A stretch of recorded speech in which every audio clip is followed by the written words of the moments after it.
ఆ విధంగా మిమ్మల్ని ప్రతిష్ఠించినటువంటి ఆత్మీయ నాయకత్వానికి మీరు విధేయత చూపాలి. ఇక నేను సేవకుడినయ్యాను, నేను సేవకురాలయ్యాను గనుక ఇంకా నాయకత్వంతో పని లేదు అంటే దెబ్బతింటారు, వాడబడలేరు. ఆత్మీయ నాయకత్వానికి ఎంతమంది అయితే విధేయత చూపుతారో, మనల్ని దేవుని కొరకు ప్రత్యేకపరిచి సిద్ధపరిచి మనల్ని దేవుని పనిలోకి నడిపించిన దైవజనుడి మాట అంతవరకు మనం తూచా తప్పకుండా పాటించాలి అనే భయం, విధేయత, గౌరవం మీ హృదయాల్లో ఎల్లప్పుడూ స్థిరంగా ఉండాలి.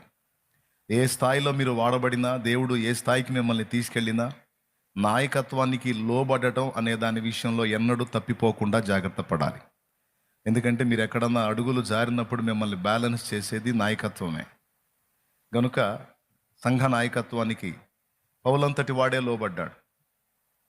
అంతియోకయ సంఘ నాయకత్వానికి పౌలంతటి వాడే లోబడి వారి హస్తనిక్షేపణ పొంది ఆ తర్వాత లైన్లోకి వెళ్ళాడు.